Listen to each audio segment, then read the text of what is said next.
How much of The West Wing was shot in Washington, D.C.? The first couple of years we would go, I think we usually had three trips, sometimes four, but mostly three trips we would go where we would just sort of bank three or four scenes from different episodes. We'd shoot for 3 days. We would take many directors there, and then we would insert in the shows enough. And it was always, it was justified. It wasn't just scenery. I didn't always want just the Washington Monument or but justified in the storytelling that you started to feel the sort of the city a little bit. So enough that the audience completely believed that that's where we were there. Washington's a very, very difficult city to shoot in. There's like three different police forces. There's the federal police, there's the city police, there's the parks police. You got to get permits from everybody. It's not the easiest thing. And for the first time, before they knew who we were, it was very difficult. Then the second year it became easier, including the sort of highlight of shooting there was kind of a farewell gift to us from the Clinton administration. Was I did an episode called Noel, in which the end of that episode, Brad Whitford's character and Janelle Maloney's character leave, and they walk outside, and there are carolers out there playing bells. And it was relatable to the episode, which was about music and about, post-traumatic syndrome. And so we had you can shoot, Pennsylvania Avenue. This was before 9/11, so Pennsylvania Avenue was still open. So you could sort of shoot there. You couldn't shoot on the sidewalk because the sidewalk was a park, so you could shoot in the street. And, it was just all, well, they allowed us, the Parks Department allowed us to shoot, put the carolers right on the thing. And more important than that, the West Wing allowed, not cameras, but Brad and Janelle to start the scene outside the guard booth on the grounds. So you actually see them come through the gate, go through the security thing, then come out the gates, and then they see the carolers. And then we crane back and we realize it's really the White House that's there. So it wasn't, oh, you didn't fake that. That was actually, and no one had ever been allowed to be on the inside of there to shoot, ever. You either had to build it or you could never connect the two together. So it was it was late at night. It was like Friday, just go do it. And it was also a very sweet night because Aaron Sorkin's child was born that night. So I had the carolers sing him a old sort of Jewish lullaby for his child, and they knew it, and so they were great. So we did a huge, beautiful 35 millimeter crane shot for the birth of his child. Did fans actually believe the whole show was shot in Washington? Do they? Did some? I don't know if they ever did, but I think what I do believe is they believed that was the West Wing. That was a complete recreation of the world there. That it never felt, oh, this is a movie set, or this is the sort of fictionalized version of this. I think they really did believe that we were in that world. What was your role as an executive producer on the show?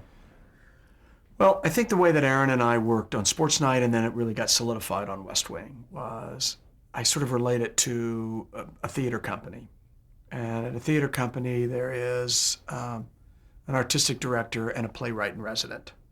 And I always felt like Aaron was the playwright in resident. He sort of controlled it. We didn't move unless that playwright wrote. And that my job was first and foremost to protect the playwright, to allow him to write the play that he really wants, and then to figure out how to take that play and mount it. The same way that artistic director does in trying to figure out how to mount the production. Whether the artistic director himself directs it or brings in another director from outside, how we do it, what the play represents, was sort of that was the deal. So for the most part, even though, Aaron was very instrumental. He was always instrumental in casting. He was, nothing, it was always a bilateral decision. It wasn't like he handed me the script and then I just shot it. That for the most part, he was being able to spend the energy writing. So I would sort of shoot the things, I would cut it, I would show him the cuts. If he had any notes and I agreed with them, we would do them. If I didn't agree with them, we'd talk them through and figure out what's wrong or what's not wrong. And it was a pretty small, group of people. I mean, it was just Aaron and myself that we could sort of do something. We could cast it, we could shoot it, we could edit it, and we could put it on TV. we didn't have a whole lot of interference from the studio or the network, even from the very beginning. And it was deeply appreciative, and I think it allowed us, even though the show was very difficult to do, it would have been 5 times more difficult if we'd cut a show, then they would give us notes, then we'd have to recut it, then they would give us more notes, then we'd have to give it to the network, and they would give us more notes. It just sort of didn't happen that way. So there was this incredible rarefied air that we got to live in, and we got to do, and hopefully we were able to do it well enough that it was both critical and financially successful for enough people. Did Aaron solicit your opinion or input during the writing process? Yeah, very much so. Sometimes he would just be writing. What he always did was, we don't do it as much anymore simply because time's different and he has staffs, and he would write a script and then give it to me. Would not distribute it, not anything. He'd give it to me, and I would read the script, and my notes were never, oh, Aaron, on page 13, whatever. It might just be, I'm not sure, first tell me what you're trying to convey here. I'm not sure it got conveyed. I'm not sure I'm understanding, because so much would be in his head. And he writes from a place of a kind of, as most writers, I see it, I know it, and if sometimes it's not as clear as what you think it is. So I was always a sounding board for that. And if he thought that I understood it and I got it, then everybody could understand it and that he had done his job. So in some ways he was writing the scripts for my approval, meaning not me personally, but that was a barometer that I could use, that I know it now works. And then we would do a table read, and 90% of the time, that was the exact script. A few actors would go, I'm not quite sure about that moment or that moment, and talk to Aaron, but we would shoot the script that he ended up, we would distribute. So he was very good. I think a lot of times in my directing, when he knew I was directing him, he would be less specific in the writing because he thought, well, Tommy will figure out a way to make those transitions work and to sort of figure out what the emotional thread of that is. He would sometimes just put montage at the end, Brothers in Arms in the, episode where they're all, where, it's, whichever episode that is, where it's raining and they're going, he's saying he's not running. It's the end of season 2. That's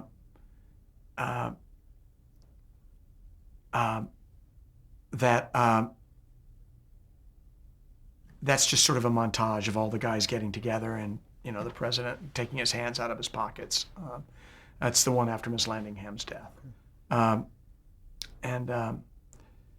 So sometimes that would sort of be the deal. But at the other times he would just be, I've got an idea, and I wouldn't want to go, well, let's talk about the idea before you just go. Just run with it. And I could tell sometimes he'd be in his office, he'd be sound asleep or look like sound asleep when we're behind, but he was really musing and coming up with stuff. And he works a great deal in a solitary way when he writes. That's why he has, with staffs, he just sort of is able to write and sort of come up then. Now he does have staffs, he knows how to use them better.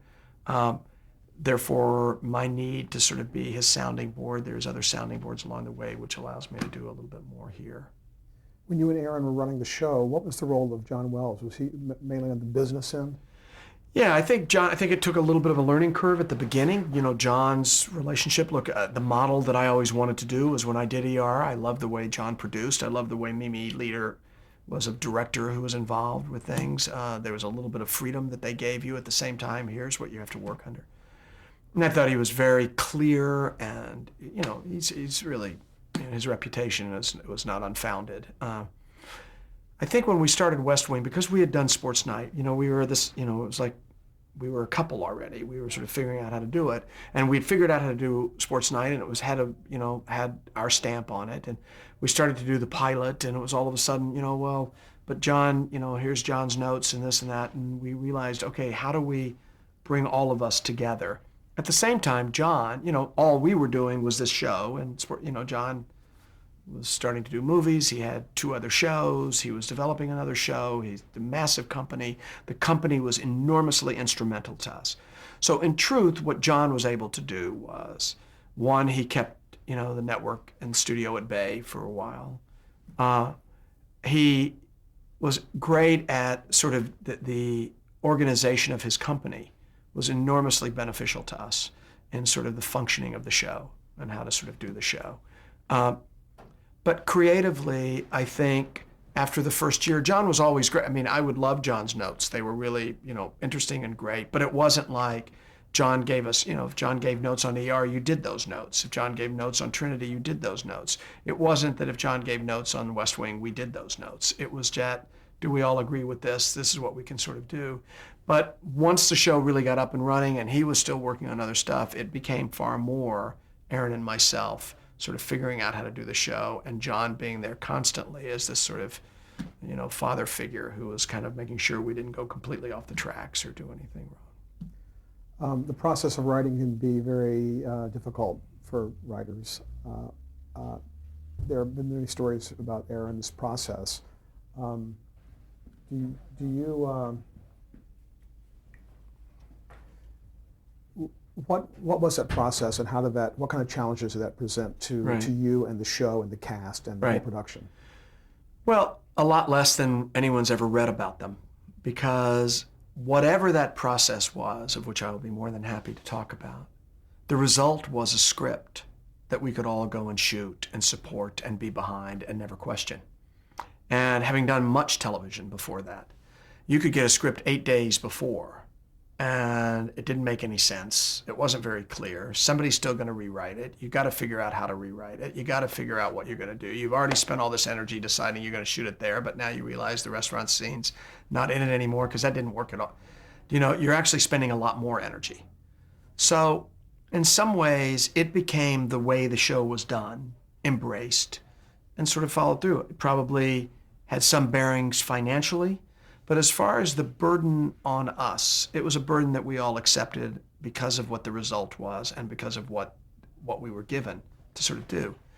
It's true that, production designers and directors and wardrobe people and even actors, given a little bit more time with any piece of material, could possibly be better. But I also believe that the shark gets as big as the tank. That if you have 5 days, you use 5 days. If you have 2 days, you use the 2 days. If you have 5 days, you need 6 days. If you have 2 days, you need 3 days. That we started to learn how to work under these conditions, and we operated under those conditions, and we used a lot of our instincts, which I think paid off for all of us because we weren't overthinking. There's this great, I don't think we had the luxury of this, but there's a great Picasso line where they ask Picasso what's the difference between his masterpieces and just his really good paintings. And he said, with my masterpieces, I knew when to stop.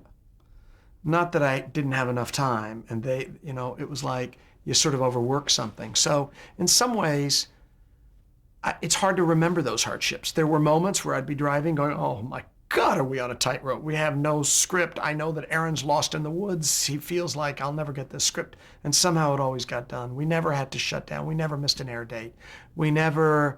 I never felt like at the end of the day, I ended up going to bed feeling like I really compromised a show. I felt like every show we did, we put all our effort into it. We took whatever our conditions were and did the best we could. We shot it. If it wasn't right, we'd go back and we'd reshoot it. We'd find another way to do it, or we'd adapt whatever that was to be right. When Aaron was arrested at Burbank Airport for drug possession, how did that affect the cast, you, the people who supported him most? Well, there are two answers to that. There's the professional answer and the personal answer. The more important one is the personal answer. I think the people, I'll speak for myself, but I certainly know some cast members who were very close to Aaron. The most important thing was, are you okay? There's absolutely no thought of the show or what is this going to do for the show and how the show. First and foremost, are you going to be all right? What do you need? How can we support you? What can we do here to make sure that these next months, whatever's going to happen and however this is going to happen, we're there to best support a friend. I think if you step away from that and then sort of look part of the answer to that is, for him, how do you keep the show going? How do you make it still work? How do I not become the only thing that anybody talks about? Have I jeopardized the credibility of the very thing that we've spent so much time doing? So you wanted to honor the show too, and sort of make sure, let's not all stop for this. Let's keep going. Let's keep our heads up. Let's be as professional. I mean, for me, I know that it was actually Two Cathedrals was the name of the show that I was sort of, and he had finished writing, and he was always sort of lost when he finished writing. It was like, what's my job now? I don't have another episode. I'm shooting Two Cathedrals. I was in the middle of shooting that. We were still going to Washington. I was going to shoot in Washington. We were going to come back and finish shooting here.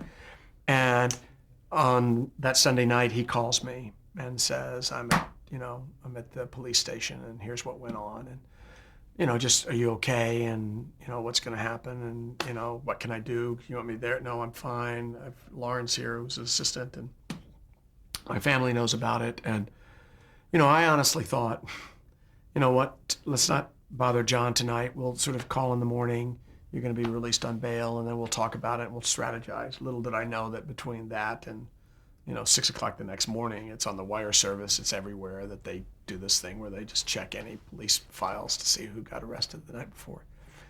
But I had to go back the next day and shoot this very big scene with Martin Sheen where he believes he sees Miss Landingham again, who's already died. I mean, a massive scene where it's storming outside. And the cast didn't know, and I gathered the cast. And Aaron, who I have to say, he handled it so well. I mean, he knew, I don't want you to tell everybody. I want to come there. I want to sort of say, here's what I did. I'm sorry if I've embarrassed the show. I'll be able to take care of myself, but, and apologized to everybody, but brought everybody together, apologized to everybody, which was completely unnecessary. Nobody felt that we needed an apology from him, and kind of left. And then, everybody just sort of felt it for a while. And then I said, look, the best way we can honor this situation and try to move forward in this is to do the best work we possibly can today. So we sort of continued on. Then it became a summer of, my God, was there enough press about this? There were other things. The actors were possibly going to hold, there's like all sorts of things that were sort of going on that just seemed to be not about, this is the television show that we're doing here, right? So I think in that way, it was a hiccup in the road and kind of tough, but minor league for all of us compared to what emotionally Aaron was dealing with on a personal level, of reading that about himself, of the sort of idea that, oh, I'm that guy, as opposed to I'm the guy who created West Wing or American President or wrote A Few Good Men, or I'm the guy that got busted at Burbank Airport, and it's humiliating. And so anyone who has to suffer through that is much greater than, well, the show was kind of suffering, or the other.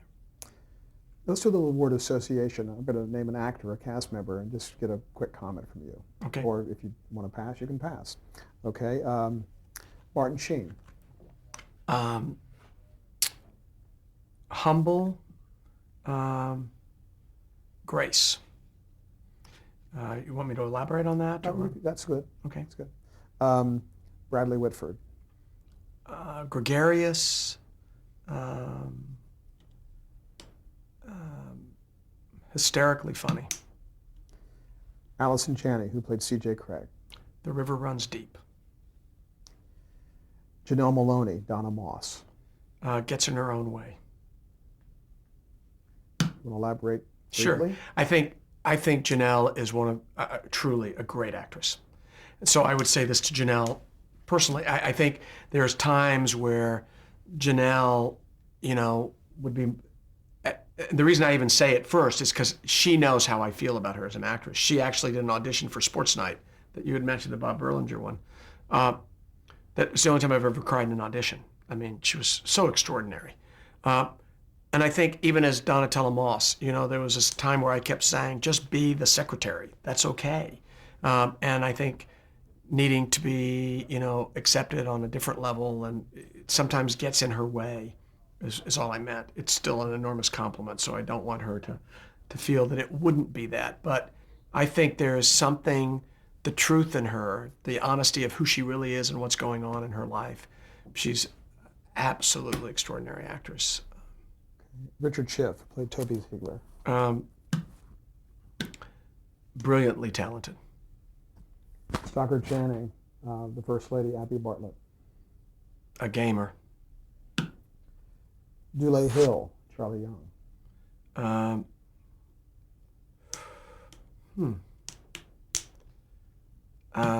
Fresh, exciting, kind. John Spencer, Leo McGarry. Honestly, I can't. I mean, I've been waiting for you to sort of say John, and it's sort of because of John's death. It's very for all of us because we've thought so much about John that I it feels he doesn't have a chance to change whatever it is that I say. So it feels wrong to sort of sum it up into one or two words. I do know that he was the backbone of the show. That he always, it kind of, as John went, so went the show. He's completely as committed a human being, as a kind a person to work with, filled with his own demons, filled with them, and yet, I mean, if there was a word, it would be professional, but that undersells, which is what I think all this when I was sort of that Brad's, this was a group of thoroughbreds. The word I would use for the whole group is thoroughbreds. They were as great a running horses as you could find. Each one by themselves could win a race. They all ran together, which was kind of amazing. You and Aaron left at the end of season, was it 4 or 5? 4. 4. But you came back at the end of the run at season 7 to consult at the very end of the run? No, I was actually consulting in season 5. Okay. I stayed on a little bit as a consultant, but not much. I mean, I realized right at the beginning of season 5, I would see cuts, but I thought this is John's thing. I was always tempting to come back and direct an episode in the last year that I wanted to, but I wasn't a consultant at that point. How did you feel about the resolution? You mentioned that John, as John went, the way Right. the show went, and the way they actually wrote that into the show. Well, I thought it was the right thing to do. I mean, I thought, John was in an incredibly difficult situation, and I thought he handled it with great dignity, and I thought it was the right thing to do. I also thought it was the right thing. I mean, by the way, I think the show could have gone on. I think the show would have been an interesting show with Jimmy as president, and there was already a rebirth in the 7th year of the show. I think it was finding new sea legs. But it also, I think, with anyone who had been involved with the pilot and the first year of that show, almost to a man, they were ready to sort of say, I think that show's done, and I think a great deal of that was because of John's death. And you're referring to Jimmy Smits, who was elected president on the show. Right. Rob Lowe left the show in 2002. How did that affect the show? I think it affected the show in the sense that any family member leaving is always, wait, first are we going to get left behind? It's like the first kid to leave home. Or on the other hand, I think, it was if somebody didn't feel that they belonged there, that this wasn't the best job on planet Earth, it's not a bad thing to leave. And in some ways, those of us who stayed felt even tighter and stronger that this show is important and exciting for us to do. Did you think it was a closure to bring him back at the end of the last season? Yeah, I think I would say it was more of a closure for Rob, but that's one for him to answer than for the show. I think there were a lot of people. I mean, we could have brought. Aaron had nobody as important as Sam Seaborn, and nobody with the storylines of Sam, and certainly no regular. I mean, Maura Kelly only lasted a season, but there were a lot of characters that sort of came and went. That you could have sort of resurfaced. It's the way Aaron writes. That you'll get very involved, and then he's moved on to something else. So there's always a lot of loose ends. So anyone that could sort of be sort of profoundly closed is a good thing. And I thought, more than anything, I just thought the reunion of everybody for the end of the show was a great thing. What's your reaction to Josh Molina when he came into the show? It was great, obviously. Josh, who we both had a great experience with on Sports Night. Aaron and Josh Molina have had a long relationship. Josh Molina was in A Few Good Men. Josh Molina the mythology has saved Aaron's life because he was choking once and he gave him Heimlich somewhere, and so he's always been indebted to Josh. But Josh is also, kind of, there's people that I think are sort of built for Aaron Sorkin. They're kind of, it's like if you're a Cowboy fan, there's certain defensive players that are built for Cowboys defense. I think there are actors that are built for Aaron Sorkin. I think Josh Molina is an actor built for Aaron Sorkin. So to me, I knew it would sort of be seamless. I also know that what he's like on a set, which is sort of very fun and, a prankster, and people sort of like him and gravitate towards him. It wouldn't be this strange, who's this new guy on the block, that would sort of dissipate almost right away. And it did. And he became very close friends, and in some ways closer to everybody else than anybody else on the show. So. About the time that you and Aaron left, somewhere around the end of the, fourth season, the ratings declined. Right. Why do you think that is? Well, I think there's a better question of why did the ratings go up? I think is equally as valid to ask as why did they go down. I think the show hit a certain moment in the zeitgeist. I think we were very, very fortunate. I think that when the show came on the air, we were sort of starved for the kind of patriotism that was reflected in the show. I think that people just sort of gravitated towards it. I think that the idea of the liberal politics didn't bother. The partisanship of the country was not yet at the sort of full tilt that it later became. I think Republicans would go, I hate your politics, I love your show. It just sort of caught on. I think people were sort of excited about a show that was reaching as high as that show was reaching, not only for the patriotism, but in storytelling and everything else. And it was just this moment that it kind of worked. I think in the third year, when the first beginnings of the ratings started to decline, was a different zeitgeist that was happening. Reality television sort of hit right there. Survivor was the year before. We got hit by going up against The Bachelor. I think it became easier. I think people were sort of like, we've been good students. We've been sort of doing it in a great way. We've been terribly entertained. It's been great. But this might be a little bit easier for a while. And everybody else is doing it. Let's just try that. And it was just no more than just the swing of the pendulum. And so whether we were doing something wrong, I wouldn't think we were doing anything more wrong than we were doing right. We were still somewhat making the show that we believed in. We were proud of the show. I think that people talked a lot about the show, and then later when they look back on the third year of that show, they go, what were we talking about? The third year of that show is extraordinary. It's really good. As well as the fourth year. So it just started to slowly, it just didn't quite have that same, critical and commercial success. It was still very successful. So even what it lost was still at a place that if we had gotten to that place, I can tell you that Aaron, John, and myself, and back in September, the first year that we did it, if we were told we would be the number 22 show, we would be elated. We would have been elated, if that's where we finally made it to, as opposed to, The Shadow of Two Gunmen, which was the premiere episode, which we were a week before everything was the number one show that week. Then we stayed in the top 10 that year. And nobody expected that from the show. So, they go hand in hand. With success comes a little bit of what is perceived as failure.